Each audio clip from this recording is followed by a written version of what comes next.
Man, what a good crowd for after 10. Look at us. All right, guys, we'll start with an opening statement about the game and then questions. So if you're going to have questions kind of motion, we'll bring it in. We have a lot of respect for DePaul coming into this game, especially the way they move the ball. And you could tell in the second half the pressure they put on you and making 9 threes. Some of them were by people that we were okay with the rhythm and the timing of it.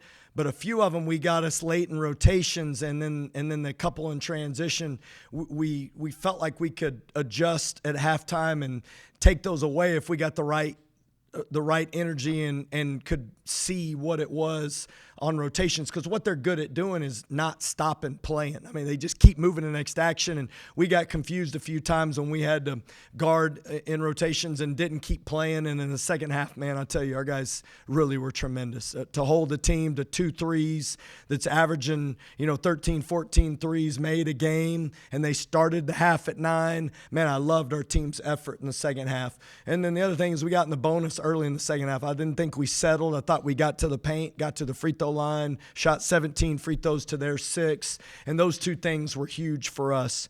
And then Chance McMillan, what can you say, man? This game meant a lot to him. You could tell he knew that we were a little shorthanded, and his ability to guard and have composure, make threes, get to the free throw line, make tough 2s really separated us, and thought he was tremendous. Coach, we talked earlier this week about their three-point shooting. They had 72% of their shots in the first half were from 3. You were able to limit them to only 50% in the second half. What changes in the defense did you feel was working?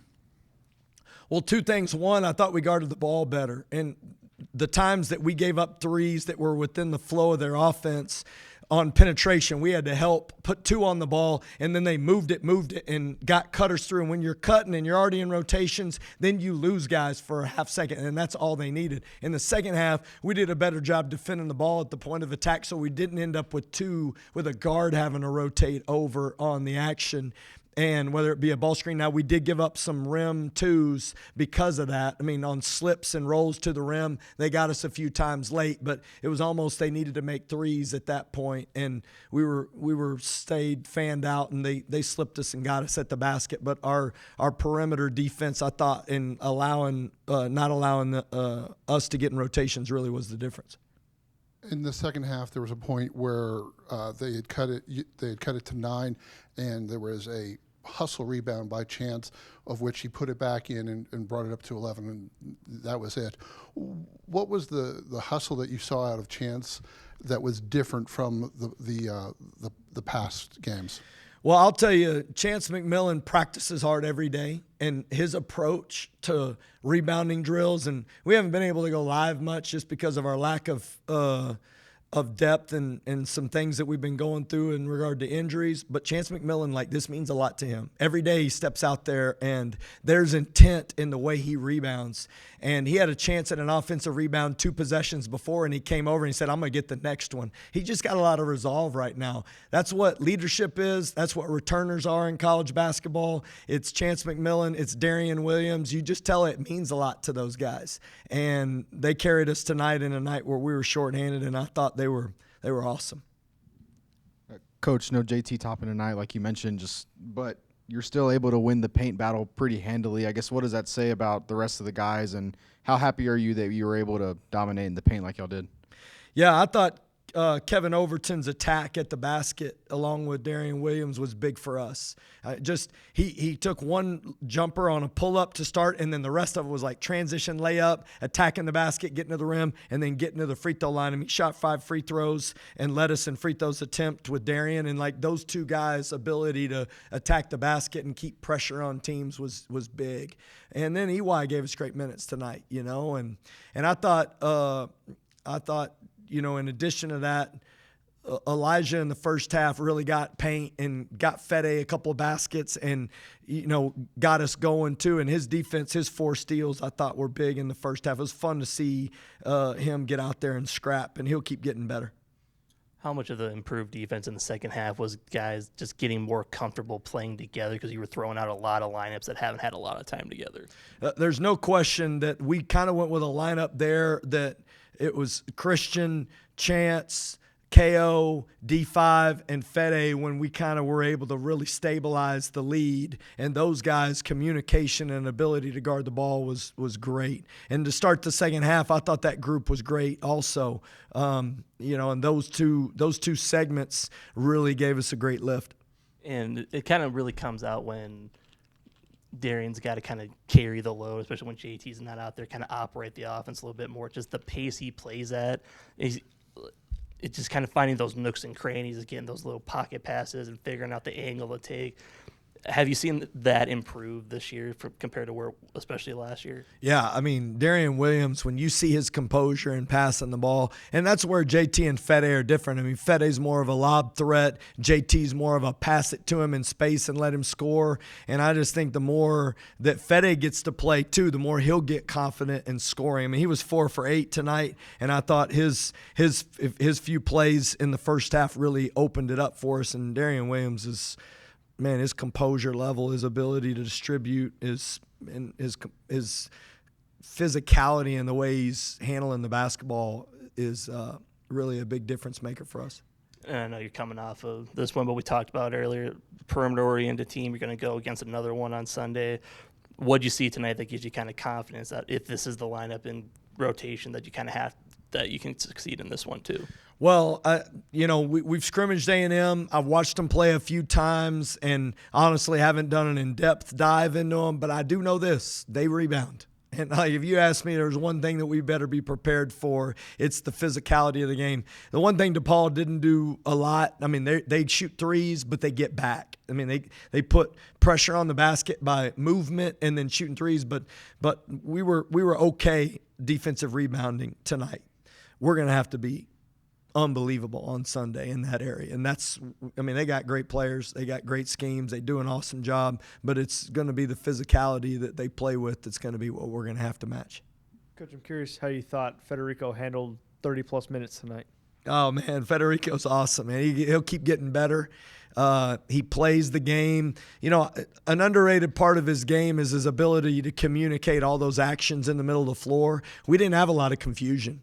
I mean, in that second half, his ability to talk through a majority of those actions and get people in the right spots, he was great. And that's where his experience and his leadership defensively, it makes us better. And I'm looking forward to an opportunity to get him and JT out there together too, because those two guys, size and length, I think can cause some teams some problems. So, but Fede, he'll get more confident offensively the more he plays, but defensively I thought he was great. Coach, do you think this was the biggest, challenge from DePaul offensively for this season that you guys have faced? Because it seemed like they were moving the ball with purpose, and they were really giving you guys fits in the first half, and you guys were able to rebound. Yeah, no, they're like I said before the game, I think their pace and movement and getting to the next action is as good as it is right now in college basketball. The thing they don't have is a guy that can drive it and make threes. You get in that spot where I think they're kind of one or the other. And if you can take one of them away and don't let them drive to the basket and don't let this guy get perimeter threes, then the physicality. One area we've been working hard is on drives. How physical can we be without fouling? And I thought that was on display in the second half. I mean, we only, we didn't get them. They never got to the bonus, and we made them make some really contested shots. And I thought our physicality guarding drives was significantly better. Grant, talk a little bit about the true freshman Christian Anderson. I know he didn't shoot well, but kind of gave you some good energy there at moments in the game. Yeah, no, Christian Anderson's composure level and his ability to guard and navigate a lot of different scenarios, he's got a tremendous feel for the game. And my favorite part is he didn't turn the ball over. I mean, when you get in a game like this, you don't have to take a lot of chances. You just got to be able to deliver, the opportunity to the right guy. And we've got great offensive players. I mean, you don't have to force things with this team. And he'll make them when as he goes. He's got a lot of confidence and he plays the game the right way. What is the difficulty of getting your two really big men on the court at the same time? You said you were trying to get this done. What's the impediment to that? getting two big guys out there? Yeah, Federico and Toppin at the same time. You said you were going to play them together. Tonight was just Toppin didn't play, but nice hat, by the way. Right. I like that. Appreciate it. But the truth is, we're just like, obviously you saw Fede's got his shoulder bandaged up. I mean, we went through a stretch there where he wasn't practicing. We went through a little stretch where Toppin wasn't practicing. And then, this early in the season, Elijah and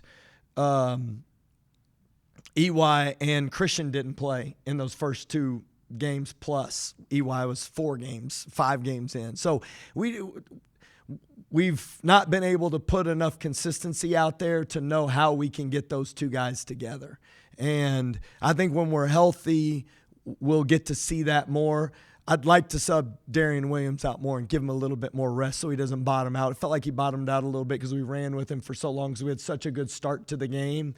And then with JT out, we had kind of subbed Fede and EY together. So, I think more than anything, it's like, how can we keep fresh guys out there? And I got to do a better job as a coach helping them in practice get those lineups together so we can have some confidence when we do it. Do you expect Toppin to be available for A&M? And then could you just talk a little bit about Cambridge and his status moving forward? Yeah, we'll have an update on Devin. I'm still talking to him. I love Devin Cambridge and really appreciate him. And with JT, JT wants to play. He wanted to play tonight. And so we just had a little mishap in practice. We weren't really even doing anything. It was 2-0 and just came down wrong, and we're going to be cautious with that one. But I feel like, if you ask him, he wants to play. So we'll just see how it feels and make sure we put him in the best position because we need him on this team. And his best days are ahead of him, and we want to make sure we take care of him and also put him in the best position when he's ready. But, I do think Sunday's in play. This is one of the first times this season that EY's seen a significant amount of minutes on the court. How do you feel he caused an impact tonight? Yeah, he made a big 3, which was fun to see. And I said this on the radio after, but, EY is a pleaser. He wants to do what you ask him to do. He's such an awesome teammate, but his feel for the game is as good as it gets for his size. And you got to get him moving into the next action. And offensively, his flow is awesome. Where he lacks a little aggressiveness, he can actually do it. He's just trying to measure the game a little bit. We need to turn him loose. I want him to play like, man, he's out there having a blast. And when he plays with pace, and I think you saw that in the second half some, he was good defensively. He came in and gave us some solid minutes, and he made that 3. He's going to be fun as he matures in this game and plays with more confidence. We're excited about his contribution tonight and feel like he's going to be great moving forward. And we've talked about that defensive shift going into the second half. After the first, you go into the locker room. What's your overall message to, kind of kick it into gear for that second half? Well, I thought our primary defense was pretty good, like I said. We went through that stretch in the second half where we turned the ball over, and then it led to like some wild threes that they got. The threes in the first half were we had to rotate, and then we didn't keep playing after the rotation well enough in communication. The second half, we weren't in as many rotations, and I thought our guys made tremendous adjustments. We got a great staff, and our staff does a great job at halftime. Hey, thank y'all.